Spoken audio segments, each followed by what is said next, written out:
Hello dear learners, good evening सभी को। आ जाइए आप लोग। एक मिनट, बस छोटा सा काम फिनिश कर दूं।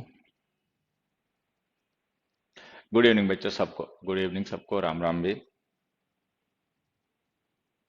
ओके, चलिए। तो हेलो बेटा, राम राम बच्चों सभी को। तो एक तरीके से मतलब फॉर्मली ये जो हमारा बैच है ग्रामर स्पेशल, ये आज से आपका स्टार्ट हो रहा है, ठीक है। Though we have had two classes last week, but उन क्लासेस में हमने कुछ खास डिस्कस नहीं किया था। केवल वो क्लासेस इसलिए रख दी गई थी जिससे कि आपको ये पता चल जाए, अगर आप पहले से हमारे ऐप पे नहीं हैं, तो कैसे वीडियो चलेगा, किस तरीके से वीडियो को देखना है, कैसे कमेंट टाइप करना है, ये सब मतलब थोड़ा सा जो यूजर इंटरफेस है उसका एक्सपीरियंस आपको हो जाए, इसलिए वो क्लासेस रखी गई थी लास्ट वीक, ठीक है। आज से हम फॉर्मली अपना बैच स्टार्ट कर रहे हैं। गुड आफ्टरनून बच्चों सभी को। हेलो बच्चों, हेलो। चलिए, तो ग्रामर स्पेशल बैच है। अ, आज मैं आपके साथ ना कुछ मेन पॉइंट्स डिस्कस करना चाहता हूं, जो कि हमें मतलब एक डायरेक्शन देंगे कि जो हमारा सिलेबस है, जो हमारे क्लासेस हैं अपकमिंग, वो उसकी डायरेक्शन मतलब डिसाइड करेंगे। हालांकि बहुत से बच्चों को भी पता होगा, मुझे भी पता है कि हमें क्या करना है, बट स्टिल फिर भी हम चीजों को स्ट्रीमलाइन करने के पर्पज से एक बार डिस्कस कर लेते हैं। आ जाइए। ये क्या है? ये तो मुझे लगता है मैंने गलत पीपीटी खोल दिया। क्या कर दिया? एक मिनट बच्चों, एक मिनट, बस थोड़ा सा टाइम लगेगा, अभी सब सही हो जाना है। क्या हो गया? ग्रामर स्पेशल, अच्छा ये था। हाँ, इसे करना चाहिए था। हम्म। तो इस पे आते हैं। What is grammar? कि ग्रामर क्या है भाई, हमें ग्रामर सीखनी है, ग्रामर स्पेशल बैच है। तो सबसे पहले we must be clear with the definition of the very word grammar. कि ग्रामर जो वर्ड है उसकी डेफिनेशन जो है वो हमें क्लियर हो जानी चाहिए, ठीक है। सभी बच्चों को नमस्कार, धन्यवाद, ठीक है। आ जाइए।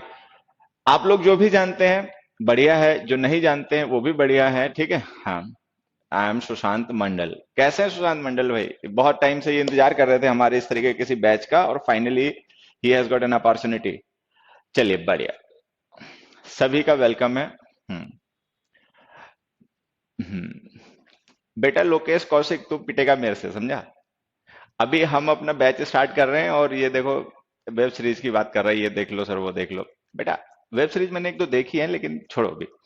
तो हम अब केवल पढ़ाई की बात करेंगे और कोई बात मत करना आप लोग, ठीक है। जब कभी डाउट क्लास वगैरह आपकी रखी जाए कि ये डाउट क्लास है, आज हम लोग डाउट डिस्कस करेंगे, तो उस दिन अगर आपको मुझसे एक दो बातें करनी है तो आप कर सकते हैं, but in regular classes we have to stick to the content, stick to the syllabus, ठीक है। चलिए, सबके कमेंट्स आ रहे हैं बच्चे। हाँ शुभम बेटा, सबके कमेंट्स आ रहे हैं, ठीक है। तो हियर इज ए क्वेश्चन, हालांकि एक मैंने शॉर्ट में आंसर लिख रखा है, but here is a question for you all. What is grammar? जो आप सीखना चाहते हैं, जो सीखने के लिए आपने ये बैच ज्वाइन किया है जिसका नाम ग्रामर स्पेशल बैच है, तो वो है क्या? Do you know it? What is grammar? ठीक है। तो मैं आप सबको एक मौका देता हूं, मतलब मौका क्या, एक क्वेश्चन है आपसे कि you have to define grammar. आपको ग्रामर को डिफाइन करना है। आपने जो भी ग्रामर के बारे में पढ़ा है, कभी इसकी डेफिनेशन बुक में पढ़ी या नेट पर पढ़ी या कहीं भी पढ़ी, उससे कौन सी ऐसी डेफिनेशन है जो आपको सबसे ज्यादा स्ट्राइक किया, जिस डेफिनेशन ने, या जिस डेफिनेशन ने ग्रामर की आपको सबसे ज्यादा सेटिस्फाई किया, ठीक है। क्योंकि देखिए होता है क्या, ऐसा नहीं कि ग्रामर की कोई एक फिक्स्ड डिफाइंड डेफिनेशन है और इसकी वही डेफिनेशन रहेगी। Different people define it differently. अलग अलग लोगों ने ग्रामर को अलग अलग तरीके से डिफाइन किया है, ठीक है।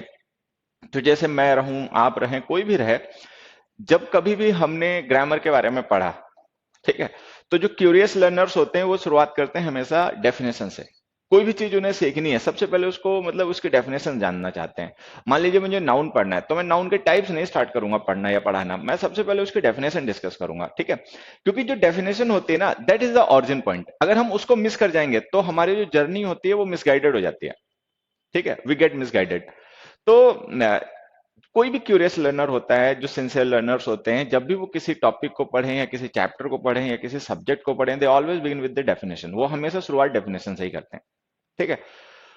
मुझे अगर डिटर्मिनर्स पढ़ाने हैं तो मैं ए एंड द लिख के शुरू नहीं कर दूंगा पढ़ाना, या फिर मैं हा फ्यू मैनी लिख के पढ़ाना शुरू नहीं कर दूंगा। सबसे पहले मैं डिफाइन करूंगा कि व्हाट आर डिटर्मिनर्स। किसी भी टीचर को ऐसा ही करना चाहिए और किसी भी लर्नर को ऐसा करना चाहिए। ठीक है, कि जो आपका टॉपिक है, जो आपका सब्जेक्ट है, first to define it.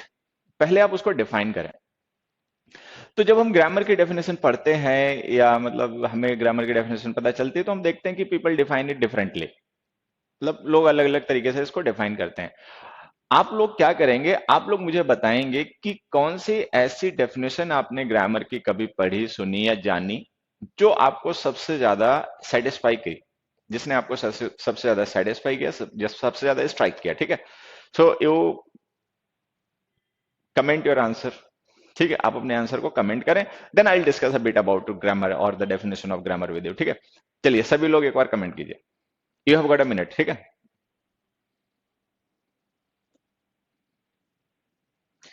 Start dear learners.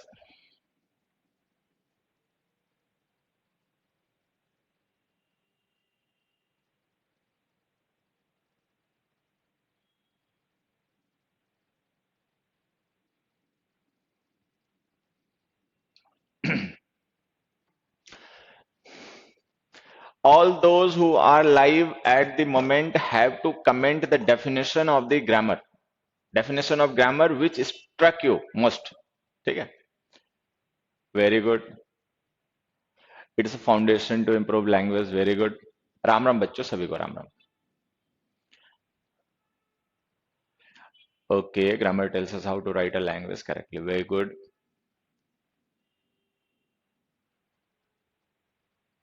Hmm. Good. Rules to study any language. Good. Proper arrangement of part of speech. Very good.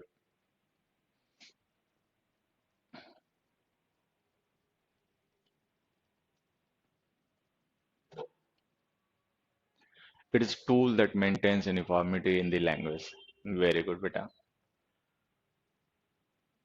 Lokesh Kaushik. I are fighting, पिटेगा क्या?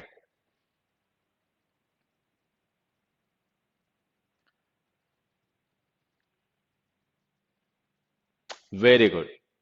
It's a tool to deliver exactly what is required.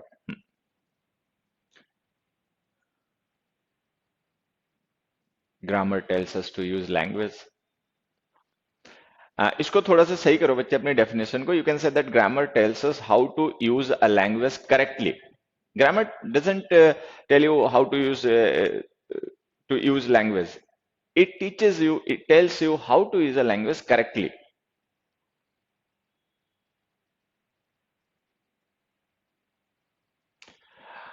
देखो कुछ बच्चे अपने इसमें भी हैं अभी। ठीक है, एक है मुझे जो दिखाई पड़ रहा है, ग्रामर की स्पेलिंग गलत लिखी है। देखिए, ग्रामर एक ऐसा वर्ड है which is commonly misspelled by people around the world, not only we Indians, around the world people misspelled this word. ठीक है, तो आज आप ग्रामर की डेफिनेशन समझें या नहीं समझें वो अलग बात है, लेकिन एक बात दिमाग में, एक मिनट बच्चा, लेकिन एक बात तो आप दिमाग में हमेशा रख ही लें अब, कि next time you don't have to make a mistake related to the spelling of the word grammar. ठीक है, it is GRAMMAR, not ER। ठीक है, अपने भी एक दो बच्चे हैं लाइव, उन्होंने भी ग्रामर की स्पेलिंग MER लिख दी है। ठीक है, तो सबसे पहले इसको क्लियर कर लें बच्चों कि the spelling of the word grammar is GRAMMAR। Don't use E नहीं यूज करें। आप जाने अनजाने, कॉन्शियसली अनकॉन्शियसली किस तरीके से इसकी स्पेलिंग गलत लिख देते हो वो अलग बात है, बट ये अब इस स्टेज पर, जिस स्टेज पर आप लोग लर्निंग कर रहे हो, जिस स्टेज के आप लोग लर्नर्स हो, इट इज नॉट एडमिटेबल। ठीक है, ये नहीं माने जाने वाली बात है कि आपको ग्रामर की स्पेलिंग गलत करोगे तो keep it in your mind that it is A, not E. GRAMMAR। Okay, चलिए। It provides a way to learn language. Very good. Grammar देखो, दो तीन बच्चे हैं, हद कर दी तुम लोगों ने, दो तीन बच्चे हैं जिन्होंने ग्रामर की स्पेलिंग गलत मतलब टाइप की है, GRAMMER लिखा हुआ है। ठीक है, मैं उनके नाम नहीं लेना चाहता पूरी क्लास में, सो मतलब, लेकिन मैं बस उनको पॉइंट करना चाहता हूं कि बच्चों ये स्पेलिंग गलत होती है। हम कई बार हमारी आदत पड़ गई होती है ग्रामर को GRAMMER लिखने की, ठीक है, but that is not the correct spelling of this word. ठीक है, तो ये जो मिस्टेक्स होते हैं, इस तरीके के मिस्टेक्स को आप अपने आप नोटिस करें, बहुत अच्छी बात है। नहीं तो अगर मैं कभी आपको बताऊं कि you are making a mistake here, then फिर उसको करेक्ट करें, दोबारा कभी उस तरीके की मिस्टेक्स ना करें। ठीक है, चलिए अब मैं आपके साथ बात करता हूं। देखिए, बेसिकली आप लोगों ने जो डेफिनेशंस बताई हैं, ठीक है, जो भी आप लोगों ने डेफिनेशंस इसके टाइप की हैं ग्रामर की, ठीक है, कुल मिला के वही है, एक ही बात है। We can say a thing in different ways. तो मैंने आपको इसीलिए स्टार्टिंग में कह दिया था कि जब हम ग्रामर की कहीं पर डेफिनेशन पढ़ते हैं, तो ऐसा नहीं है कि हमने एक डेफिनेशन पढ़ी, किसी और ने कोई दूसरी डेफिनेशन पढ़ी, या मैंने कुछ और कहा, किसी और ने कुछ और कहा, तो इसका मतलब हम गलत हो गए। एक बात हमेशा ध्यान देना, being different doesn't mean being wrong. ठीक है, डिफरेंट होने का मतलब गलत होना नहीं होता है। मतलब ऐसा नहीं कि मैं जो डेफिनेशन आपको बता रहा हूँ, किसी ने दूसरे ने डेफिनेशन बताई है, वो डिफरेंट डेफिनेशन है, तो इसका मतलब इनमें से कोई एक रॉन्ग जरूर होगा, ऐसा नहीं है। We can say a thing in different ways. Okay, तो हम एक ही बात को कई तरीकों से कह सकते हैं। तो ये जो बातें तुम लोग बता रहे हो, घुमा फिरा के सारी बात एक ही है कि ग्रामर एक सेट ऑफ रूल्स है। ठीक है, और ये सेट ऑफ रूल्स जिसे हम ग्रामर कहते हैं, it teaches us how to use a language correctly, कि किसी लैंग्वेज को हम करेक्टली कैसे यूज करें। ठीक है, आ, लिखने में या बोलने में, मतलब अगर हम किसी लैंग्वेज को रिटन या ओरल फॉर्म में यूज करते हैं, तो हम उसको करेक्टली कैसे यूज करें। और एक चीज हमेशा ध्यान देना, the responsibility of using the language correctly false upon the speaker and the writer. ठीक है, कि लैंग्वेज को करेक्टली यूज करने की जो रेस्पॉन्सिबिलिटी है ना, वो स्पीकर और राइटर के ऊपर होती है, लिसनर और रीडर पे नहीं होती है। ठीक है, लिसनर और रीडर जो होते हैं ना, रिसीविंग एंड पे होते हैं। भाई जो आप मैसेज भेज रहे हो, तो मैसेज हमेशा सेंड कौन करेगा? मैसेज हमेशा सेंड करेगा स्पीकर, या मैसेज हमेशा सेंड करेगा राइटर। ठीक है, रीडर और लिसनर तो मैसेज सेंड नहीं कर रहे, वो तो रिसीविंग एंड पे, वो तो रिसीव करेंगे जो आप उनको भेज रहे हो। तो it is the responsibility of the speaker or the listener to use the language in correct form, की लैंग्वेज को करेक्ट फॉर्म में यूज किया जाए। So it is the responsibility of the speaker और the writer, not of the reader और the listener, to use language correctly, because they are at the receiving end of this process of transforming ideas, sharing knowledge. ठीक है, तो एक तो ये बात ध्यान रखें। कुल मिला के फिर वही बात होगी कि ग्रामर जो होता है वो एक ऐसा सेट ऑफ रूल्स होता है जिसके थ्रू, ठीक है, हम ये सिखाते हैं कि किसी लैंग्वेज को कैसे करेक्टली यूज करना है। ठीक है, अच्छा, अब लैंग्वेज में क्या करेक्टली यूज करना है, ये हो गया। भाई लैंग्वेज में क्या आप करेक्टली यूज करोगे, क्या होता है वहां पे जिसको आप करेक्ट कर लोगे? तो देखिए, उसमें हम करेक्टली क्या यूज कर सकते हैं? Structure, structure of the sentence, structure of the sentence correct होना चाहिए। ठीक है, वर्ड फॉर्म्स, वर्ड की जो फॉर्म्स होती हैं, एक वर्ड आप लोगों ने अगर कभी पढ़ा हो, इन्फ्लेक्शन, इन्फ्लेक्शंस करेक्ट होने चाहिए। Word positions, positions of the parts of sentences.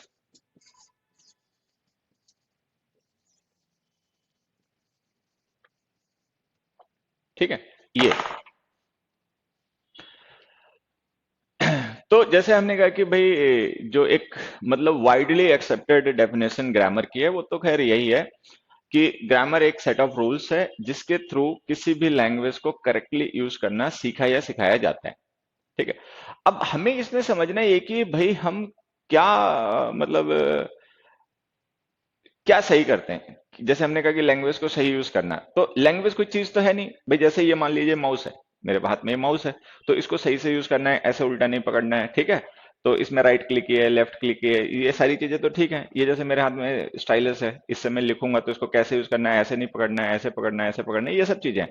तो ये जैसे फोन है, मान लीजिए मुझे फोन यूज करना है, तो कैसे यूज करना है, तो ये फिजिकल ऑब्जेक्ट्स हैं। लेकिन लैंग्वेज कोई फिजिकल ऑब्जेक्ट तो है नहीं, आप उसको कैसे करेक्टली यूज करोगे? भाई कोई पेन नहीं है वो, ठीक है, कोई माउस नहीं है, कीबोर्ड नहीं है, फोन नहीं है, वॉच नहीं है, ठीक है, कैप नहीं है, तो आप उसको कैसे करेक्टली यूज करोगे जब कोई ऑब्जेक्ट है ही नहीं, विजुअली नहीं है, फिजिकल है ही नहीं, तो आप उसको कैसे यूज करोगे? तो जब हम लैंग्वेज को करेक्टली यूज करने की बात करते हैं तो हमारा मतलब होता है कि जो स्ट्रक्चर ऑफ द सेंटेंस है वो करेक्ट होना चाहिए, ठीक है।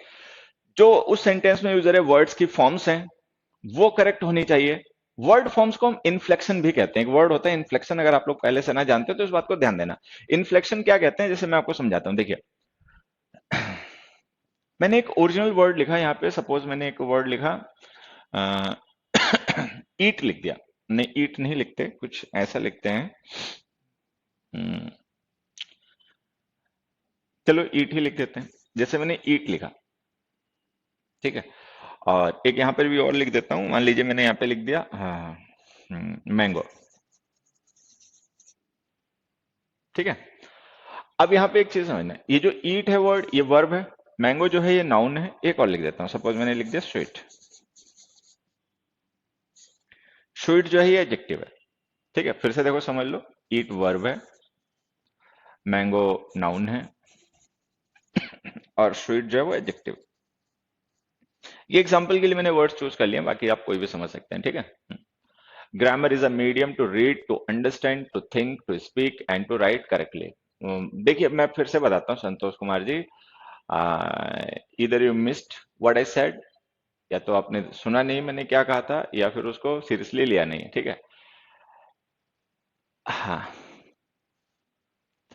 Sir I want to learn phonetics too, please suggest. देखो भैया प्रतीक जैन, मैं एक देहात क्षेत्र से हूँ, मैंने सबसे पहले वीडियो में भी ये बात बताई होगी, ठीक है। तो ये जो प्रोनाउंसिएशन से रिलेटेड पार्ट है लैंग्वेज का, I am not very good at that, मतलब मैं खराब भी नहीं हूँ लेकिन बहुत अच्छा भी नहीं हूँ कि मैं दूसरों को पढ़ाने लग जाऊँ, ठीक है। तो वो जो पार्ट है ना, उसके लिए मैं सही बताऊं ना, न मेरे पास कुछ इलाज है ना मुझे लगता है किसी और के पास होगा। ये जो फेनेटिक्स वाला जो आप कह रहे हैं ना, ये आपका, देखिए अगर आपको एकेडमिक सिलेबस जैसे यूनिवर्सिटी में जो लैंग्वेज प्रोग्राम्स होते हैं उनमें जैसे आपका phonetics part of the subject होता है कि आपको उसको पढ़ना होता है, उसके एग्जाम देना होता है, ठीक है। अगर ऐसा है तब तो आप स्कूल जहां से आप, जिस कॉलेज से आप, जिस यूनिवर्सिटी से पढ़ रहे हैं उनके सिलेबस में जो भी उनके इंस्ट्रक्टर हैं वो खुद ही पढ़ाएंगे। अदरवाइज अगर आप ऐसे ही जानना चाहते हैं इन जनरल, ठीक है, फोनेटिक्स के बारे में, तो कुछ यूट्यूब चैनल्स वगैरह हो सकते हैं, आप एक बार सर्च करें, ठीक है। और नहीं तो मैं कहूंगा कि मतलब अपना इंग्लिश मूवीज वगैरह थोड़ा सा देखें और इंग्लिश न्यूज चैनल्स वगैरह देखें, तो वो प्रोनाउंसिएशन की अगर प्रॉब्लम है तो करेक्ट हो जाएगा। अगर उसके एकेडमिक्स डील डील करना चाहते हो तो फिर उसके लिए तो कोई बुक्स वगैरह खरीद लो, या कोई यूट्यूब चैनल वगैरह अगर ऐसा कोई हो। मैंने तो कभी सर्च करने की कोशिश नहीं की, लेकिन अगर कोई ऐसा हो तो सब्सक्राइब कर लो। हाँ, 12th में टीचिंग करने के लिए सीखना है तो फिर एक काम करो, फेनेटिक्स की बुक्स होती हैं, काफी अच्छी बुक्स होती हैं। मुझे लगता है कि क्योंकि वो कभी ध्यान नहीं मेरा खींचता, फेनेटिक्स जो पार्ट है लैंग्वेज का वो कभी that doesn't draw my attention, तो मैं उस पर कभी ध्यान नहीं देता। But I know there are some good books. तुम अमेजोन या फ्लिपकार्ट पे ढूंढोगे तो मिल जाएंगी, तो उन बुक्स को अपना ऑर्डर करके मंगा लो और उनसे पढ़ लो, ठीक है। हाँ, नेक्स्ट आ जाओ। तो जैसे ये ईट हमने लिखा वर्ड एक, ठीक है, ये वर्ब है। अब इसकी सेकंड फॉर्म देखो, एट है, थर्ड फॉर्म ईटन है, सिंगुलर फॉर्म ईट्स है, कॉन्टिन्यूअस फॉर्म ईटिंग है। तो किसी भी वर्ड की फॉर्म में जो हम डिफरेंसेस करते हैं, जैसे वर्ब की फॉर्म्स में हम डिफरेंस करते हैं उसकी फॉर्म शो करने के लिए कि past tense, present tense, continuous tense कौन सा, तो ये जो वर्ड फॉर्म्स, ये जो चेंज करना है ना, इसी को हम कहते हैं इन्फ्लेक्शन। इन्फ्लेक्शन कहते हैं हम किसी भी वर्ड की फॉर्म में किए गए चेंज को, जिसके थ्रू हम नंबर को, डिग्री को, या उसकी प्रेजेंट पास्ट फॉर्म्स को एक्सप्रेस करते हैं। तो जैसे वर्ब्स हैं, नाउन्स हैं, एडजेक्टिव्स हैं, ये लैंग्वेज के ऐसे वर्ड्स हैं, ठीक है। एडवर्ब्स में भी होता है, एडवर्ब्स में भी इन्फ्लेक्शन होता है डिग्री चेंज करने के लिए, जैसे एडजेक्टिव में डिग्री होती है तो एडवर्ब्स में भी होती है, तो एडवर्ब्स में भी हम चेंज करते हैं, ठीक है। कंजंक्शंस और प्रेपोजिशंस में इन्फ्लेक्शन नहीं होता है, ध्यान देना। कंजंक्शन और प्रेपोजिशंस की फॉर्म्स चेंज नहीं होती, जैसे कंजंक्शन है एंड, तो हम उसको एंडेड, एंड्स ऐसा कुछ नहीं लिखेंगे, वो वैसा ही यूज होगा जैसा है। प्रेपोजिशन में भी यही होता है, prepositions don't show inflection, prepositions don't show inflections, preposition भी इन्फ्लेक्शन शो नहीं करते। मान लीजिए कोई प्रेपोजिशन इन है तो आपको इन ही यूज करना पड़ेगा, उसकी डिफरेंट फॉर्म्स नहीं होती, ठीक है। बट ये जो वर्ड्स होते हैं जैसे वर्ब है, नाउन है, एडजेक्टिव है, एडवर्ब है, these words, these parts of speech show inflection, ये इन्फ्लेक्शन शो करते हैं। अब जैसे वर्ब होती है, वर्ब में इन्फ्लेक्शन हम कब करते हैं? वर्ब में हम इन्फ्लेक्शन करते हैं उसकी सेकेंड फॉर्म, ठीक है, थर्ड फॉर्म जिसे हम पास्ट पार्टिसिपल कहते हैं, सिंगुलर फॉर्म जो प्रेजेंट टेंस की फॉर्म होती है वर्ब की, फर्स्ट फॉर्म सिंगुलर फॉर्म, ठीक है, या जो वर्ब की कॉन्टिन्यूअस फॉर्म होती है पार्टिसिपल जेरेंड भी से कहते हैं, ठीक है। ये शो करने के लिए हम वर्ब की फॉर्म्स चेंज करते हैं, तो इस प्रोसेस को चेंज करने की प्रोसेस को हम इन्फ्लेक्शन कहते हैं, ठीक है। मैंगो जैसे नाउन है, अब नाउन्स में हम किस लिए करते हैं, क्या नाम, इन्फ्लेक्शन, उसका नंबर शो करने के लिए, मैंगोज, ठीक है। तो जैसे मैंगो सिंगुलर नाउन है, जब हमने इसकी फॉर्म चेंज करके मैंगोज लिख दिया तो इसका प्लूरल नंबर हो गया।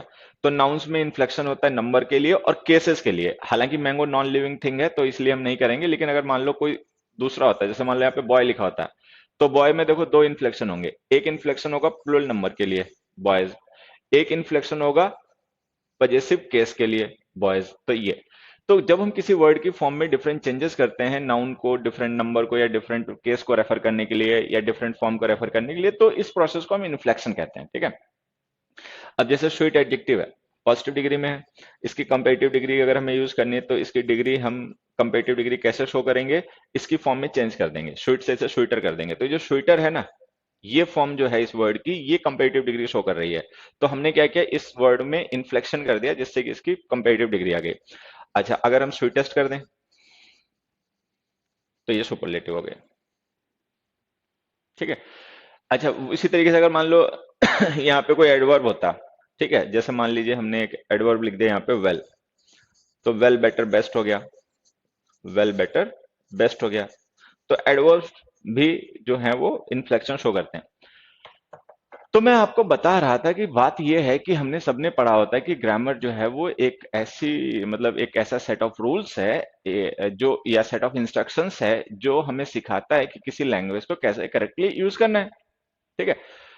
हाँ sir, sweet is noun also, sweet noun नहीं होता है, लोग कई बार नाम रख लेते हैं स्वीटी वगैरह तो नाउन हो जाता है, ठीक है।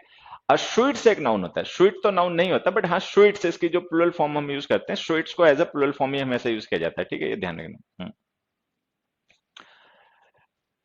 आप ज्यादा इधर उधर की बातें मत करो, तुम लोग छोटी सी बात का तिल का ताड़ बनवा रहे हो। मेरे पेपर हैं स्टेनो का 24 को, 24 तो बेटा हर मंथ में आती है, कौन सी 24, जो परसों होनी है, कल परसों।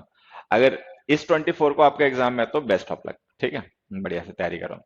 अब बाकी लोग ध्यान से सुनो, ये जो बैच तुम लोगों ने ज्वाइन किया है ऐसे ग्रामर स्पेशल, ठीक है, तो ये ध्यान रखना, ग्रामर स्पेशल का मतलब ग्रामर स्पेशल होता है, चीजें काफी डिटेल में पढ़ाई जाएंगी, उसके लिए तैयार रहना, ठीक है।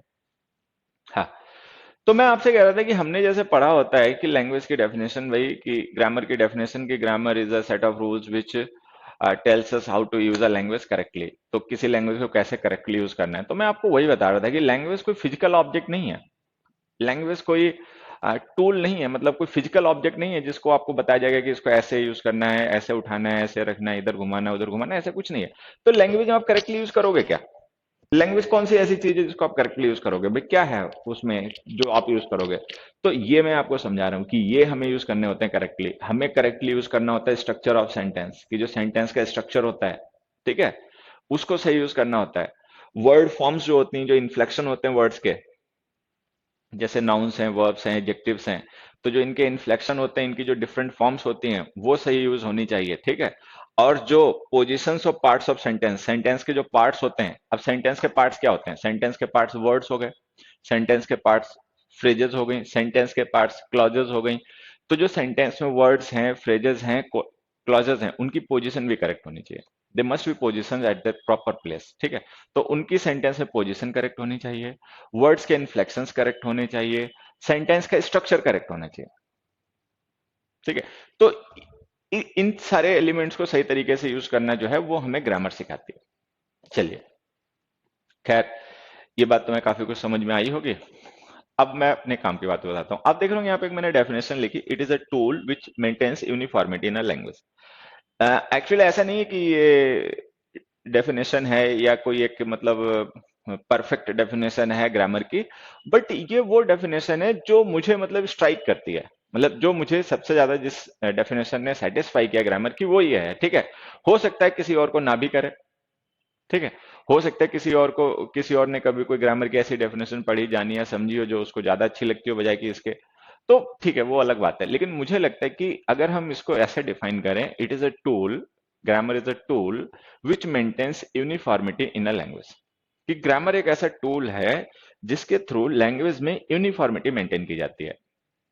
तो देखिए, ये जो डेफिनेशन है ये मुझे बहुत अच्छी लगती है, तो इसीलिए मैंने इसको लिख दिया। बाकी ऐसा कुछ नहीं कि आपको भी यही अच्छी लगे। और दूसरी चीज मैं आपको बता दूंगा, ये जो हमने लिखी ना यहाँ पे डेफिनेशन, ये बजाय कि ये बताने की व्हाट इज ग्रामर, इसको ये कम आंसर करती है, वाई इसको ज्यादा आंसर करती है, वाई को ज्यादा आंसर करती है। मतलब ये जो लिखा गया स्टेटमेंट है ना, ये ग्रामर की डेफिनेशन कम, ठीक है, ग्रामर के पर्पस को ज्यादा डिफाइन करता है। भाई ग्रामर की जरूरत क्या है, हम क्यों ग्रामर सीखें, ठीक है, what is the purpose of learning grammar, हम ग्रामर क्यों सीखें। हमें तो जैसे आएगी, हमने इंग्लिश के वर्ड्स पढ़ लिए, एक वोकैब की बुक ली, उसमें से एंटोनिम सिनोनिम मीनिंग्स याद कर लिए, और टेंस पढ़ लिया, और बस बात खत्म हो गई, ठीक है। तो हम क्यों सीखें ग्रामर, ठीक है, अब तो हम अपने आप बोलने लग जाएंगे। तो ग्रामर का पर्पस जो है ना सीखने का या सिखाने का, वो ये होता है कि जब हम किसी दूसरे के साथ में इंटरेक्ट करें, क्योंकि ऑब्वियस सी बात है, लैंग्वेज आप किसी के दूसरे के साथ ही इंटरेक्ट करने के लिए यूज करते हैं। तो जब हम किसी के साथ में इंटरेक्ट करें, तो जो हमारा कम्युनिकेशन है, तो जिस मीन्स के थ्रू हम कर रहे हैं, मीन्स का मतलब है लैंग्वेज, ऑब्वियस सी बात है। अगर आप किसी से बातचीत करोगे तो वो आपसे बात करेगा लैंग्वेज के थ्रू, आप भी उससे बात करोगे लैंग्वेज के थ्रू, और वो लैंग्वेज कॉमन होगी। ऐसा नहीं होगा कि एक पर्सन आपसे इंग्लिश बोल रहा है और आप उससे हिंदी बोल रहे हो, मतलब फिल्मों वगैरह में ऐसा हो सकता है, बट जनरली ऐसा नहीं होता, ठीक है। जनरली जब मतलब हम किसी के साथ में कम्युनिकेट करते हैं, तो हमें एक कॉमन मीडियम ही पिक करना पड़ता है, मतलब या तो हम हिंदी में ही बात करेंगे या इंग्लिश में ही बात करेंगे, ठीक है। ऐसा नहीं हो सकता कि एक आदमी रशियन बोल रहा है और एक आदमी चाइनीज बोल रहा है, उनमें बातचीत हो जाएगी, ऐसे नहीं हो पाएगी, ठीक है। उनको एक ही मतलब मीन्स का यूज करना पड़ेगा। तो होता क्या है कि जब हम इंटरेक्ट करते हैं लोगों के साथ में, ठीक है, अब चाहे हम ईमेल लिखकर इंटरेक्ट कर रहे हैं किसी के साथ में, चाहे लाइव मीटिंग चल रही है जूम पर या किसी पर भी मान लीजिए चल रही है, तो जब हम किसी के साथ में इंटरेक्ट करते हैं, चाहे रिटन फॉर्म में या ओरल फॉर्म में, ठीक है, तो वहां पर जो हमारा मीन्स ऑफ इंटरेक्शन होता है, जो कि लैंग्वेज होती है, ठीक है, उसमें यूनिफॉर्मिटी रहे। मान लीजिए मैं जो कहूं वही दूसरा पर्सन समझे, या जो दूसरा पर्सन कह रहा है वही मैं समझूं। ऐसा तभी पॉसिबल है जब हम दोनों ही उस लैंग्वेज की ग्रामर के अकॉर्डिंग बातचीत कर रहे होंगे। कि जो लैंग्वेज की ग्रामर है, जब हम उस ग्रामर को समझते होंगे और उसका अपने कम्युनिकेशन में यूज भी सही तरीके से कर पा रहे होंगे, तभी हमारी जो मतलब इंटरेक्शन है वो यूनिफॉर्म होगा। अदरवाइज क्या होगा, मान लीजिए कि मैं रहता हूँ नॉर्थ इंडिया में, कोई पर्सन रहता है साउथ इंडिया में, ठीक है, उसने ग्रामर पढ़ा अलग तरीके से, मैंने ग्रामर पढ़ा अलग तरीके से, ठीक है। अब जो हम एक दूसरे से बात करेंगे, तो वो अपने तरीके से जो कह रहा है वो मैं नहीं समझ पा रहा हूँ, क्योंकि मेरे हिसाब से उसका मीनिंग अलग निकल रहा है, ठीक है। अच्छा, मैं जो उसको कह रहा हूँ वो नहीं समझ पा रहा है, क्योंकि उसके अकॉर्डिंग उसका मीनिंग अलग जा रहा है, ठीक है। तो ऐसे तो इंटरेक्शन कभी हो ही नहीं पाएगा हम लोगों में। ऐसे तो हमारा सारा कम्युनिकेशन सिस्टम ही फेल हो जाएगा। ऐसे तो इतनी बड़ी बड़ी मल्टीनेशनल कंपनीज हैं, ठीक है, ये सब बेकार हो जाएंगी। ऐसे तो कोई मूवी नहीं चल पाएगी, साउथ इंडिया की मूवी यहाँ पे लोग नहीं देख पाएंगे, ठीक है। तो हमें क्या करना पड़ता है, लैंग्वेज को यूनिफॉर्म रखना पड़ता है, कि हमारा जो कम्युनिकेशन है वो स्मूथ हो, ठीक है, इसमें फ्रिक्शन नहीं हो, और मतलब कोई मिसअंडरस्टैंडिंग्स ना हो। तो इसके लिए हमें एक ऐसा सिस्टम डेवलप करना पड़ा है जो कि हर एक लैंग्वेज को डिफाइन करता है, करेक्ट यूजेस को डिफाइन करता है। और ऐसा हर एक लैंग्वेज में है, चाहे वो हिंदी है, चाहे आपकी मतलब कोई भी लैंग्वेज होगी, फॉर एग्जांपल, तो इंग्लिश में भी है। इंग्लिश में भी एक ऐसा सिस्टम है जो कि ये डिफाइन करता है कि कौन सा लैंग्वेज यूज आपका करेक्ट है, कौन सा इनकरेक्ट है, क्या आपने लिखा सही है, क्या आपने लिखा गलत है, ठीक है। तो वो जो सिस्टम है, जो ये मतलब डिफाइन करता है कि what is correct and what is not, वो ग्रामर है। और ग्रामर का पर्पस यही है, to bring uniformity, to maintain uniformity in communication, communication में यूनिफॉर्मिटी बनी रहे। क्योंकि अगर कोई सिस्टम नहीं होगा लैंग्वेज को मतलब डिफाइन करने के लिए, तो लैंग्वेज को लोग अपने अपने तरीके से यूज करेंगे। जैसे एक वर्ड मैं यहाँ पे लिखता हूँ, आप लोग समझें तो, जैसे मैंने यहाँ पर एक वर्ड लिखा डायलेक्ट, और एक मैंने यहाँ पे वर्ड लिखा लैंग्वेज, डायलेक्ट एंड लैंग्वेज, ठीक है। Can any of you define the definition of dialect, क्या तुम में से कोई बच्चा डायलेक्ट की डेफिनेशन बताएगा मुझे, एक बार बताना, तो कोशिश करना। Define the word dialect, dialect word को एक बार डिफाइन करें। Define the word dialect.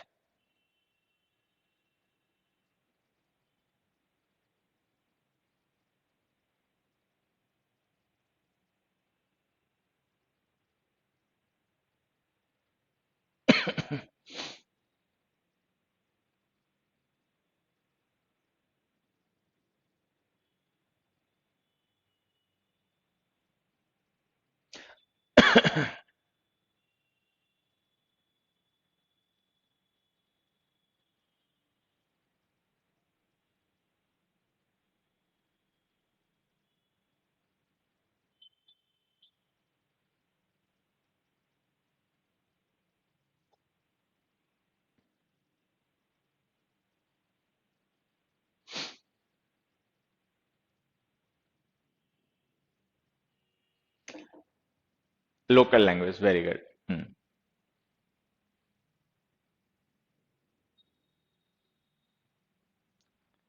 देखिए, हम ऐसे कह सकते हैं कि जो डायलेक्ट होती है ना, मैं पहले इन दोनों वर्ड के ना हिंदी आपको बता देता हूँ। देखिए, डायलेक्ट को हम कहते हैं बोली, हिंदी में, ठीक है। और लैंग्वेज तो पता ही होगी, लैंग्वेज हम कहते हैं भाषा। ये डिफरेंस, ठीक है। तो पहले ये समझ लीजिए, हाँ, dialect use of few people according their community, बिल्कुल सही बच्चे, हाँ। Hmm. Dialect is a form of particular language which is used in local. बहुत अच्छी कोशिश कर रहे हो तुम लोग। Language that is spoken in one area, very good.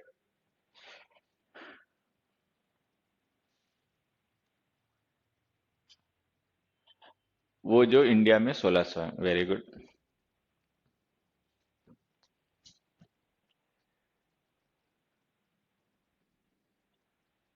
Okay, now listen to me, अब मैं बताता हूँ आपको, सुनो मेरी बात। डायलेक्ट हम कहते हैं distorted form of a language. Distorted word जरूर यूज कीजिए। डिस्टॉर्टेड का मतलब विकृत, मतलब विकृत का मतलब जो ग्रामेटिकल, जो ग्रामर जो है, जो सिस्टम है लैंग्वेज का, जिसको हम ग्रामर कहते हैं, जो उसके अकॉर्डिंग नहीं है, मतलब डिस्टॉर्ट हो गई, ठीक है। जैसे मैं फॉर एग्जांपल की बात करूं, जैसे हिंदी जो भाषा है, उसके हिसाब से तुम या तुमने, ठीक है, ये मतलब ग्रामेटिकल स्ट्रक्चर है। हिंदी ग्रामर के हिसाब से जो तुमने है, ये एक ग्रामेटिकल स्ट्रक्चर है कि तुमने गलती कर दी।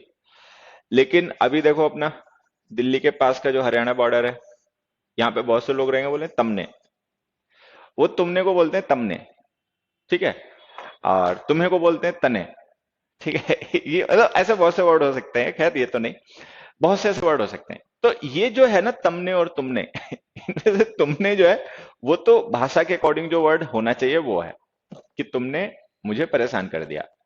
लेकिन अगर कोई पर्सन बोल रहा तमने, ठीक है, तो ये तमने जो है ना आपका, ये बोली है ये, क्योंकि लैंग्वेज का जो सिस्टम है, जो हिंदी ग्रामर है, जो हिंदी भाषा की ग्रामर है, उसमें तमने वर्ड नहीं है, या तमने का कोई स्ट्रक्चर भी नहीं है। सेकंड पर्सन जो होता है, सेकंड पर्सन की फॉर्म यही होती है, ठीक है। तुम, तुमने, तुम्हें, उसमें तमने तो कहीं है नहीं। तो ये जो तमने है ना, वो एक मतलब एक ऐसा वर्ड है जो खास लोगों द्वारा, मतलब एक पर्टिकुलर रीजन में पर्टिकुलर पीपल के द्वारा यूज किया जाता है, बट वो स्टैंडर्ड लैंग्वेज में कहीं नहीं है, इसे हम कहते हैं डायलेक्ट। हाँ, हाँ। तो मैं यहाँ पे जो आपको समझा रहा हूँ, समझिए कि जो डायलेक्ट होती है, dialect is a distorted form of any language. किसी भी भाषा का विकृत रूप होता है। विकृत का मतलब जो ग्रामर के अकॉर्डिंग नहीं चल रहा है, ग्रामर को फॉलो नहीं कर रहा, उस लैंग्वेज के सिस्टम को फॉलो नहीं कर रहा, वो उससे अलग हो गया, हट गया, तो वो डिस्टॉर्टेड फॉर्म हो गया, ठीक है, हाँ। तो अच्छा, तो उसे हम कहते हैं dialect. So dialect is a distorted form of any language which is spoken in some certain region by certain communities, जो सर्टेन एरियाज में बोला जाता है। लैंग्वेज जो होती है वो विस्तृत होती है, ब्रॉड होती है। डायलेक्ट्स जो होती हैं वो ब्रॉड नहीं होती हैं, वो नैरो एरियाज में बोली जाती हैं, छोटी छोटी जगहों पे बोली जाती हैं। जैसे आप जाओगे, जैसे हम हिंदी भाषा की बात कर लेंगे, ठीक है, तो हिंदी भाषा तो ऑलमोस्ट इंडिया में बोली ही जाती है, ठीक है। मान लो कुछ ऐसे स्टेट हैं जो हिंदी डोमिनेटिंग है, जहाँ पे हिंदी सबसे ज्यादा बोली जाती है, नॉर्थ इंडियन स्टेट्स में, ठीक है। लेकिन थोड़ा बहुत तो हिंदी पूरे इंडिया में ही बोली जाती है एक तरीके से, ठीक है। तो अगर हम हिंदी की देखें तो यहाँ पर क्या है कि जैसे आप हरियाणा में है सपोज, ठीक है, तो अगर आप हरियाणा में हैं और जो आपका दिल्ली से सटा हुआ हरियाणा का पार्ट है, झज्जर हो गया, सोनीपत हो गया, रोहतक हो गया, गुड़गांव हो गया, यहाँ की आप सुनिए, ये लोगों की हिंदी, ये भी हिंदी ही बोलते हैं, भाषा उनकी भी हिंदी है, ठीक है। उसके बाद में आगे आगे आप चले जाइए, रेवाड़ी चले जाइए, ठीक है, या उधर रेवाड़ी नहीं जाना है तो इधर चले जाइए, पानीपत आगे निकल जाइए, करनाल पहुंच जाइए, कुरुक्षेत्र पहुंच जाइए, वहां के लोगों की भाषा सुनिए, वो भी हिंदी बोल रहे हैं। बट एक पर्सन जो झज्जर का है, ठीक है, एक पर्सन जो करनाल का है, आप दोनों की भाषा सुनिए, बड़ा अंतर है। दोनों हिंदी बोलते हैं लेकिन दोनों की भाषा में अंतर है। यूपी की बात कर लेते हैं। आगरा वाले मथुरा वालों की भाषा सुनिए, हिंदी बोलते हैं वो लोग, ठीक है। उसके बाद लखनऊ के जो हैं उनकी भाषा सुनिए, वो भी हिंदी बोलते हैं। उसके बाद में जो प्रतापगढ़ के हैं उनकी हिंदी सुनिए, वो भी हिंदी बोलते हैं। उसके बाद में आप इधर आ जाइए, क्या नाम, ये मुजफ्फरनगर आ जाइए, शामली आ जाइए, इनकी भाषा सुनिए, ये भी हिंदी बोलते हैं, ठीक है। उसके बाद आप मुरादाबाद बरेली चले जाइए, उनकी भाषा, मुरादाबाद वाले तो लगभग वही शेयर करते हैं जो ये इधर की भाषा है, क्या नाम, वेस्टर्न यूपी की, लेकिन आप बरेली पहुंच जाइए, ठीक है, फरुखाबाद बदायूं पहुंच जाइए, वहां की भाषा सुनिए। तो होता क्या ना, ये जो छोटे छोटे एरियाज है आप देखेंगे सब हिंदी बोल रहे हैं, लेकिन सबकी भाषाएं मतलब बोलने के लहजे अलग अलग हैं, क्योंकि ये सब क्या कर रहे हैं कि हिंदी को ना डायलेक्ट फॉर्म में यूज कर रहे हैं। हिंदी कम, हिंदी की बोली ज्यादा यूज कर रहे हैं। तो ये होती हैं बोलियां। बोली जो होती है वो लैंग्वेज की डिस्टॉर्टेड फॉर्म होती है, जिसको एक क्षेत्र विशेष में लोगों ने उस तरीके से बोलना सुनना अपना शुरू कर दिया, ठीक है। खैर, ये बात मैं आपको क्यों बता रहा था, वहां पर आते हैं। अब जैसे मान लो कोई अ, जो हरियाणवी बोली है बोलता है पर्सन, ठीक है। मान लीजिए कोई झज्जर का पर्सन है, और अगर वो किसी प्रतापगढ़ के पर्सन से बात करे आपस में, तो नहीं कर पाएगा, ठीक है, क्योंकि इनकी भाषा उनकी भाषा में बहुत डिफरेंस है।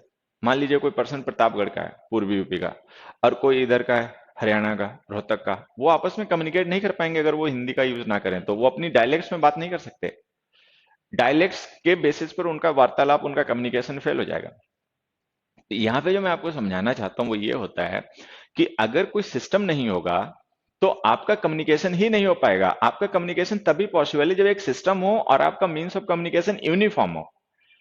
तो यूनिफॉर्मिटी जो होती है ना, वो लैंग्वेज में वो ग्रामर मेंटेन करती है, क्योंकि अगर आपका कम्युनिकेशन का मीन्स यूनिफॉर्म नहीं होगा तो आप जो कहोगे दूसरा नहीं समझ पाएगा, या गलत समझ लेगा, अगर समझ भी जाएगा तो दूसरा जो कहेगा वो आप नहीं समझ जाओ पाओगे, या कुछ आधा अधूरा समझोगे तो गलत समझ जाओगे, ठीक है। तो ग्रामर का यहीं पे रोल आ जाता है कि ग्रामर हम इसीलिए सीखते हैं, खुद सीखते हैं, अपने बच्चों को सिखाते हैं।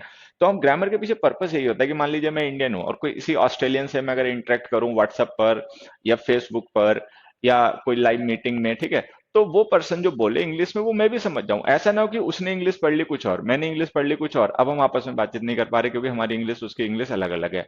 तो अगर हम ग्रामर के अकॉर्डिंग इंग्लिश पढ़ेंगे, जो इंग्लिश की स्टैंडर्ड ग्रामर है, अगर हम उसको फॉलो करेंगे, तो हम चाहे किसी ऑस्ट्रेलियन के साथ में, चाहे किसी अफ्रीकन के साथ में, चाहे किसी अमेरिकन के साथ में, चाहे किसी इटालियन के साथ में, और चाहे अपने किसी पाकिस्तानी के साथ में, अगर हम कम्युनिकेट करेंगे तो हमारा कम्युनिकेशन स्मूथ होगा और उसमें मिस्टेक्स नहीं होंगे, और हम एक दूसरे को इजीली समझ पाएंगे और समझा पाएंगे अपनी बात को। तो इसलिए हमें ग्रामर सीखनी पड़ती है किसी भी लैंग्वेज की, क्योंकि अगर हम ग्रामर नहीं सीखेंगे और ग्रामर के अकॉर्डिंग लैंग्वेज को नहीं यूज करेंगे तो फिर हमारी लैंग्वेज एक डायलेक्ट बन जाएगी, ठीक है। तो हम अपने लोगों के साथ तो यूज कर लेंगे, अपने घर परिवार, अपने गांव मोहल्ले में तो यूज कर लोगे उस डायलेक्ट को, लेकिन जब उससे बाहर जाओगे एम्प्लॉयमेंट के लिए, जॉब्स के लिए, बेटर लाइफ अपॉर्चुनिटीज के लिए, जब आप बाहर जाओगे और दूसरे लोगों के साथ इंटरेक्ट करोगे तो फिर वो आपकी डायलेक्ट आपका काम नहीं कर पाएगी, वो डायलेक्ट फेल हो जाएगी वहां पर। फिर आपको लैंग्वेज को यूज करना पड़ेगा उसके स्टैंडर्ड यूजेस के अकॉर्डिंग, ग्रामर के अकॉर्डिंग। जिस स्टैंडर्ड यूजेस को डिसाइड कौन करेगा? ग्रामर, ठीक है।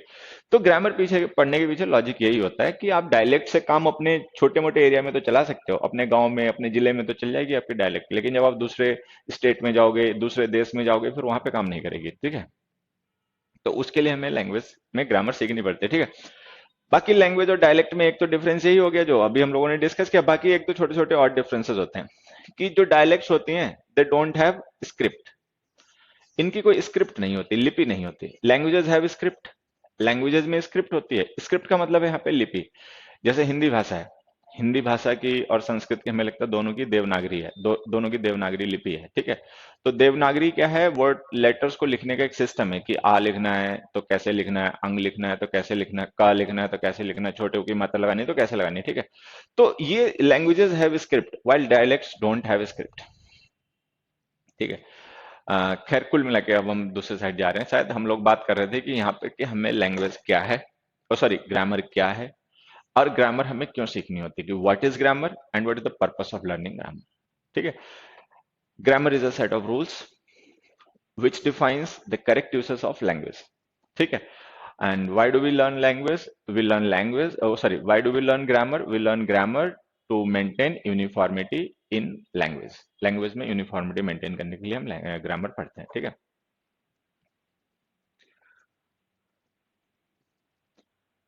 चलिए उसके बाद में नेक्स्ट पॉइंट आ गया। नेक्स्ट पॉइंट आ गया, what are the advantages of learning grammar. भाई ग्रामर हमने पढ़ ली तो इसके क्या फायदा होगा हमें।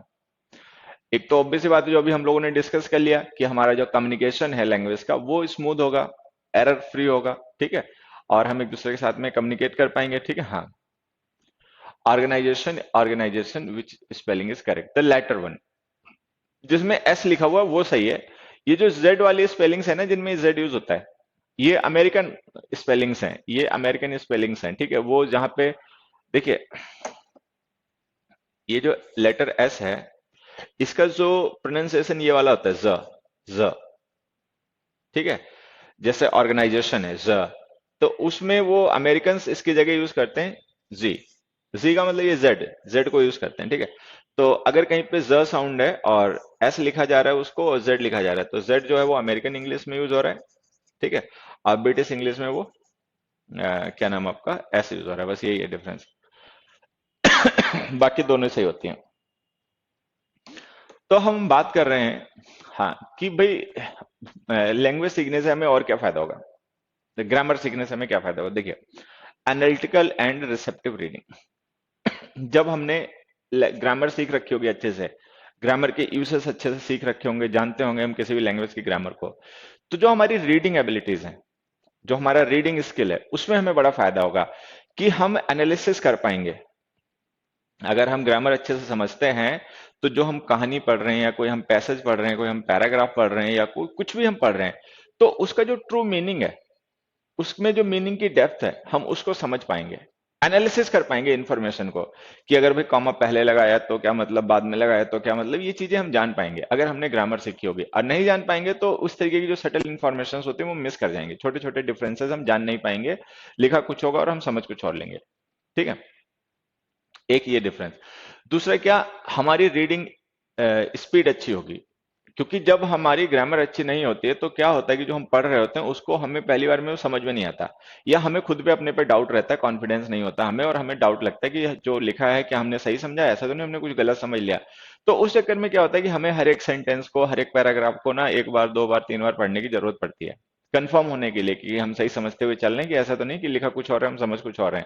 लेकिन जब हम ग्रामेटिकली मतलब स्ट्रांग होते हैं और ग्रामर हमारी अच्छी होती है तो हम क्या करते हैं कि जो भी हमें पढ़ना होता है, कहानी पढ़ रहे हैं या कोई ऐसे पढ़ रहे हैं या कुछ भी पढ़ रहे हैं, तो हम उसको फर्स्ट टाइम में समझते जाते हैं, समझ भी आता जाता है हमें अच्छे से जो लिखा हुआ मैसेज क्लियरली, ठीक है, और हमारी स्पीड भी अच्छी रहती है। तो ग्रामर पढ़ने से एक तो हमें रीडिंग में काफी ज्यादा फायदा होता है, ठीक है। दूसरा, एनहेंस्ड टेक्स्ट इंटरप्रिटेशन कैपेबिलिटीज, जो ग्रामर को समझने वाले लोग होते हैं, जैसे अभी हम लोग आगे पढ़ना शुरू करेंगे तब लोग तुम लोग धीरे धीरे समझोगे कि जैसे कहीं पे आर्टिकल ए यूज कर दिया, कहीं पे आर्टिकल द यूज कर दिया, तो इसका मतलब क्या समझेगा। मान लीजिए कोई पर्सन ने लिखा आई हेल्प द मैन, और किसी ने लिखा आई हेल्प द मैन, ठीक है। तो ये जो हमने डिफरेंट डिटर्मिनर्स यूज कर लिए, इससे क्या इंपैक्ट पड़ा, इससे क्या फर्क पड़ा, ठीक है। खैर ये तो बहुत कॉमन एग्जांपल है, ये तो आप लोग भी जान जाओगे इसका क्या मतलब है, आई हेल्प द मैन और आई हेल्प द मैन के बीच का डिफरेंस क्या है वो आप भी समझ जाओगे, लेकिन मैं एग्जांपल के तौर से बता रहा हूं कि अगर हमारी ग्रामर अच्छी होती है, ठीक है, तो हम जो लिखा गया टेक्स्ट होता है उसको अच्छे तरीके से इंटरप्रेट कर सकते हैं, अच्छे तरीके से उसको बता सकते हैं, दूसरे को समझा सकते हैं कि इसका मतलब ये है कि मतलब हमारा, देखिए रीडिंग के थ्रू हमने समझ तो सही लिया हमारी ग्रामर अच्छी है, लेकिन अगर हमारी ग्रामर अच्छी है तो हम समझा भी तो लेंगे दूसरे को अच्छे से, मतलब हम उसको इंटरप्रेट भी अच्छे से कर लेंगे। जो मान लीजिए मैं एक टीचर हूँ, मैं अपने बच्चों को कहानी या कोई पोएम समझाना चाह रहा हूँ, ठीक है, तो अगर मुझे वो पोएम पहले अच्छे से समझ में आएगी कि इसका मतलब क्या है, तभी तो मैं बच्चों को समझा पाऊंगा, नहीं तो पता चले कि मैंने ही पोएम का मीनिंग गलत समझ लिया, उसमें लिखा कुछ और था, लेकिन मेरी ग्रामर अच्छी नहीं है तो मैं उन चीजों को, उन पॉइंट्स को उनमें से पिक नहीं कर पाया और मैंने बच्चों को ही गलत पढ़ा दिया, ठीक है। तो ग्रामर सही होने से जो हमारा टेक्स्ट इंटरप्रिटेशन कैपेबिलिटीज हैं वो भी एनहेंस हो जाती हैं, कि हम जो भी चीजें पढ़ते हैं उसको अच्छे तरीके से दूसरे को एक्सप्लेन कर सकते हैं, दूसरे को अच्छे तरीके से इंटरप्रेट कर सकते हैं, जिससे कि हमें जैसे समझने में कोई मिस्टेक नहीं हुई वैसे हमारा जो लिसनर है उसको भी समझने में कोई मिस्टेक ना हो, ठीक है। More effective writing and speaking skills, ठीक है, ग्रामर अच्छी होती है तो आपके पास वैरायटी ऑफ एक्सप्रेशन होती है कि आप किसी एक आइडिया को, किसी एक बात को डिफरेंट वेज में एक्सप्रेस कर सकते हो, डिफरेंट तरीके से कह सकते हो, डिफरेंट वेज में लिख सकते हो। तो आपकी जो राइटिंग है, आपकी जो स्पीकिंग है, आ, वो ज्यादा इफेक्टिव हो जाती है और मतलब ज्यादा ब्यूटीफुल होती है। People find a variety of expressions, a variety of structures in your writing. अच्छा, जो लोग बहुत अच्छे ग्रामर में नहीं होते हैं वो क्या करते हैं, सेट टाइप का मतलब उनके स्ट्रक्चर्स होते हैं, अगर वो कोई ऐसे लिख रहे हैं तो एक ही तरीके के सारे सेंटेंसेस यूज करते रहते हैं। ठीक है, लेकिन जो अच्छी ग्रामर समझने वाले लोग होते हैं वो अपने सेंटेंसेस में वेरिएशन यूज करते हैं, फ्रेजेस हैं, क्लॉजेस हैं, इनका अच्छा यूज कर लेते हैं, उनकी पोजीशन का सही यूज कर लेते हैं, तो उनकी जो राइटिंग होती है वो ज्यादा अट्रैक्टिव होती है, ज्यादा पढ़ने में अच्छी लगती है, रीडर जो होता है उसको मन से पढ़ता है, समझता है। तो ये भी हमें फायदा मिलता है, जब हमारी ग्रामर अच्छी होती है तो हमारी स्पीकिंग और राइटिंग स्किल्स जो हैं वो भी अपने आप निखर जाते हैं और दूसरे के मुकाबले बेहतर होते हैं। हम बेहतर वे में खुद को एक्सप्रेस कर पाते हैं in written and oral both kind of forms. Better opportunities for growth in life. देखिए, बेटर, खैर ग्रामर से तो क्या बेटर अपॉर्चुनिटीज मिलेंगी, बट जो हम ग्रामर से हमारे स्किल्स इंप्रूव होते हैं, जैसे अच्छी ग्रामर समझने से हमारे ये स्किल्स इंप्रूव होते हैं। ठीक है, तो हमारे पास दूसरे लोगों के मुकाबले ज्यादा अपॉर्चुनिटीज होती हैं। सपोज आप हायर हायर एजुकेशन के लिए किसी एकेडमी, मतलब एकेडमी बता रहा हूँ, आप हायर एजुकेशन के लिए किसी इंस्टीट्यूट या किसी ऑर्गेनाइजेशन में अप्लाई कर रहे हैं, या फिर आप किसी यूनिवर्सिटी के लिए अप्लाई कर रहे हैं, तो उन्होंने कोई टेस्ट रखा हुआ है, आपको वो टेस्ट पास करना है। लैंग्वेज स्किल्स होते हैं, लैंग्वेज स्किल्स के टेस्ट होते हैं। ठीक है, कॉलेजेस में होते हैं, यूनिवर्सिटीज में होते हैं, और जो आपके मल्टीनेशनल ऑर्गेनाइजेशंस होते हैं वहां पर भी टेस्ट होते हैं, लैंग्वेज स्किल्स के टेस्ट होते हैं, वो आपके लैंग्वेज स्किल्स को टेस्ट करते हैं। ठीक है, अच्छा, उसके बाद में सपोज आप एम्प्लॉयमेंट के लिए कहीं पे अप्लाई कर रहे हैं, आप कोई एप्लीकेशन भेज रहे हैं, तो उसमें भी टेस्ट होते हैं। जैसे अपने यहाँ इंडिया में क्या गवर्नमेंट जॉब्स के लिए आप अप्लाई करते हो तो वहाँ पे लैंग्वेज स्किल्स आपके टेस्ट होते हैं, इंग्लिश का टेस्ट होता है, अलग अलग तरीके से होता है। रिटन एग्जाम्स होते हैं लैंग्वेज स्किल्स को टेस्ट करने के लिए। ठीक है, उसके बाद में आपके इंटरव्यू होता है, वाइवा वॉस होता है। जो बच्चे डिफेंस एग्जाम्स की तैयारी करते हैं उसमें एसएसबी इंटरव्यूज होते हैं। ठीक है, इम्प्रॉम्प्टूज होते हैं, इस तरीके से। तो होता क्या है कि जब आपकी लैंग्वेज अच्छी होती है तो आपके पास अपॉर्चुनिटीज ज्यादा होती हैं। जिन लोगों का लैंग्वेज स्किल्स पे कमांड नहीं है, लैंग्वेज स्किल्स पे अच्छा उनका कमांड नहीं है, ठीक है, सही लैंग्वेज का यूज करना उन्हें नहीं आता है, उनके पास अपॉर्चुनिटीज कम होती हैं। और जिन लोगों का लैंग्वेज स्किल्स पे कमांड अच्छा होता है, जो लैंग्वेज को सही तरीके से यूज करना, लिखने में, बोलने में सही तरीके से लैंग्वेज का यूज करना जानते हैं, उनके पास लाइफ में ग्रोथ के लिए अपॉर्चुनिटीज भी ज्यादा होती हैं। चाहे गवर्नमेंट जॉब्स हों, ठीक है, चाहे प्राइवेट सेक्टर की जॉब्स हों, हर जगह लैंग्वेज स्किल्स जो होते हैं वो आपको बेहतर अपॉर्चुनिटीज प्रोवाइड कराते हैं। और जो लैंग्वेज स्किल्स में अच्छे नहीं होते हैं, ठीक है, उनके लिए अपॉर्चुनिटीज कम होती हैं। तो ग्रामर सीखने का ऐसा नहीं है कि ग्रामर सीखने से हमें कोई एक ही खास फायदा होगा। अगर हम ग्रामर को एसिमिलेट कर पाए अपने कैरेक्टर में, ठीक है, अगर हम जो ग्रामर में पढ़ते हैं या जो हम सीखते हैं, अगर हम उसको अपने कैरेक्टर का पार्ट बना लें, ठीक है, और उसको डेली लाइफ में यूज करें और डेली लाइफ में उसको अप्लाई करें, तो आप देखेंगे कि जितना आप इससे चाहते हैं कि लैंग्वेज सीखने से आपको जितना फायदा मिलेगा, उससे कहीं ज्यादा बेनिफिट्स आपको होंगे। तो लैंग्वेज स्किल्स जो हैं, this help us in every walk of life. हमारे जीवन के हर एक क्षेत्र में ये हमें मदद करते हैं। ठीक है, सो मुझे लगता है आज के लिए इतना मोटिवेशन काफी है फर्स्ट लेक्चर में। ठीक है, अब इन सारी बातों का आप लोग ध्यान रखेंगे और कल से हम लोग कॉन्सेप्ट डिस्कस करना शुरू करेंगे, कुछ अच्छे अच्छे कॉन्सेप्ट डिस्कस करेंगे। बाकी तो क्लास चल गई है तो चलती ही रहेंगी अब तो। ठीक है, बी पंक्चुअल, अपना पंक्चुअल रहें। 5-4 बजे क्लास आपकी स्टार्ट होगी, ये बात ध्यान रखें। ठीक है, 7 क्लास की बुक किस प्राइवेट पब्लिकेशन की लें? देखो बच्चे, मैं बता देता हूँ आपको कुछ ना, प्राइवेट पब्लिकेशंस के मैं नाम यहाँ पे लिख देता हूँ, आपको जो अच्छा लगे और जो आपके आसपास में हो, ठीक है, ले लेना। देखो, जैसे मैं आपसे कहता हूँ कि 7th और 8th का जो, एक मिनट, 7th एंड 8th की जो बुक्स होती हैं, इंग्लिश की बुक्स मैं केवल कह रहा हूँ, बाकी नहीं। जो इंग्लिश लैंग्वेज की इस बुक्स होते हैं वो किसी प्राइवेट पब्लिकेशन की पढ़ें। जो सीबीएसई के होते हैं, गवर्नमेंट पब्लिकेशन की बुक्स, वो ना लें। ठीक है, अब जैसे 7th 8th में प्राइवेट पब्लिकेशन में आपको देखो कुछ बताता हूँ, मैं यहाँ पे लिख ही देता हूँ, आप लोग अपना ध्यान रखना। रत्ना सागर, ठीक है, प्राची, ब्लैक श्वान, सृजन, ऑक्सफोर्ड,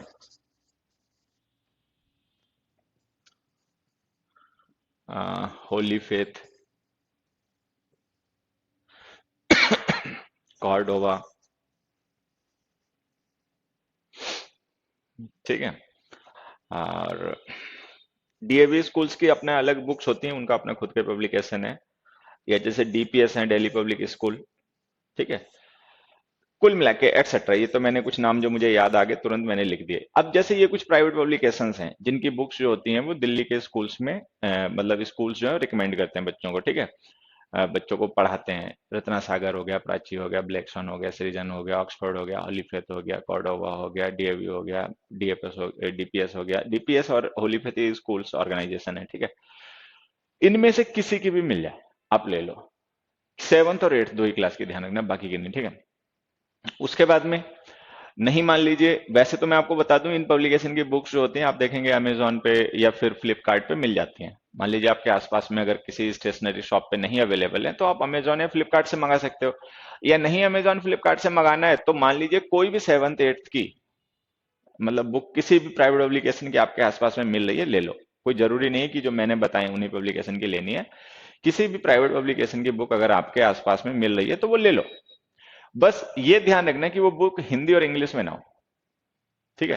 मतलब कुछ बुक्स ऐसे होते हैं जिनमें हिंदी इंग्लिश एक साथ लिखा होता है, वो बकवास होती है, मत लेना। केवल वो बुक लेना जिसमें पहले पेज से लेके लास्ट पेज तक सब इंग्लिश में ही लिखा हो, हिंदी में ना लिखा हो। ठीक है। कल से स्टार्ट होगा बेसिक। हाँ, कल से बेसिक स्टार्ट होगा बच्चे। हाँ, कल से सबसे पहले हम सेंटेंस स्ट्रक्चर्स हैं, सेंटेंस के पार्ट्स हैं, ये सब हम लोग पढ़ना शुरू करेंगे। पहले बेसिक कंप्लीट करेंगे फिर कॉन्सेप्ट्स पाएंगे। सीएचएसएल तक सिलेबस कवर हो जाएगा क्या? सीएचएसएल कब है बेटा? कब है आपका सीएचएसएल का एग्जाम? मुझे एक बार बता दो, मुझे नहीं पता कि कब है। सीएचएसएल का आपका एग्जाम है कब बेटा?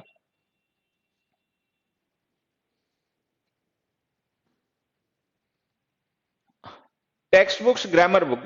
देखिए, सेवंथ में दो बुक होती हैं और एट्थ में भी दो बुक होती हैं। एक होती है टेक्स्ट बुक, एक होती है ग्रामर बुक। ठीक है। आ, आप दोनों ही ले लो। सेवंथ की भी दोनों ले लो, टेक्स्ट और ग्रामर, और एट्थ की भी दोनों ही ले लो। ठीक है।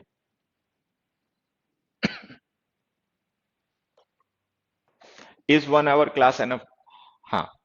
देखिए, हमारे जो पहले क्लासेस थी बच्चे, मैं आपको बताता हूँ कि जो हम ऑनलाइन पढ़ाते थे स्टार्टिंग में, तो हमारे जो रेगुलर बैचेस होते थे 1.5 आवर्स के होते थे, 1.5 घंटे के। एक दो बैचेस हमने 2 आवर्स के भी रखे हैं मेंस के लिए, जो बनाए सीजीएल सीपीएम मेंस के लिए, वो 2 घंटे के भी बैच रख दिए। ठीक है। बट फिर बाद में पता चला कि जो हम स्क्रीन पे पढ़ते हैं, जैसे आप लाइव क्लास में पढ़ रहे हो ना, 5 घंटे की एक क्लास ले लो, 3 घंटे की क्लास ले लो, नॉट एन इशू। ठीक है। क्लासरूम वाले जो होते हैं ऑफलाइन। लेकिन जो हम स्क्रीन पे पढ़ते हैं, ये हमारी आंखों को, हमारे माइंड को ना स्ट्रेस करता है। और फिर उससे क्या होता है कि ज्यादा घंटे पढ़ने से ऐसा नहीं हमें कोई ज्यादा फायदा होगा। हम जितना स्क्रीन पे ज्यादा टाइम बिताएंगे उतने हमारे दिमाग को डल करेगा। ठीक है। तो हमें भले ऐसा लगे कि हमने स्क्रीन पे, फोन पे या यूट्यूब पे हमने 4 घंटे पढ़ लिया, बट एक्चुअली में वो बेनिफिट नहीं करेगा। वो क्लासरूम में पढ़ा हुआ 2 घंटा ज्यादा फायदा करेगा, लेकिन स्क्रीन पे पढ़ा हुआ 4 घंटा ज्यादा फायदा नहीं करता। ठीक है। और ये सब साइंटिफिक रिसर्च है। ठीक है। फिर बाद में मैंने इन चीजों को सर्च भी किया। तो इसीलिए हमने क्या किया, रेगुलर क्लासेस कर दी, Monday to Friday 1 hour. 1 hour is enough. अब वैसे भी मैं तो थोड़ा सा तेजी पढ़ाता हूँ, जब एक बार चीजें चलने लग जाएंगी तो 1 आवर इज एनफ। मई एंड में सीजीएल है। हाँ, तब तक तो हो ही जाएगा, सारा हो जाएगा। अच्छा, अप्रैल में सीएचएसएल है, तो अप्रैल में है तब तक तो आ ही जाएंगे। और क्या, कंपटीशन का सिलेबस काफी कुछ कर चुके होंगे। अभी देखिए आपका दिसंबर है, दिसंबर मान लीजिए हटा भी देते हैं तो जनवरी फरवरी मार्च अप्रैल, ठीक है, बहुत है। वो कैब के लिए बेटा मैं फिर किसी दूसरी क्लास में बताऊंगा। ठीक है। आपके लिए अभी जितना आज तक बताया बस इतना ध्यान रखो। बाकी ये जो चीजें आप लोग मुझसे पूछते हो इनको अपना उसमें क्या नाम, डाउट क्लासेस में पूछ लिया करना। जब आपके डाउट सेशन रखे जाएंगे तो उनमें आप ही पूछ रहे हैं। ठीक है। तो चलिए बच्चों, आज के लिए काफी है। So thank you everybody, bye, good night.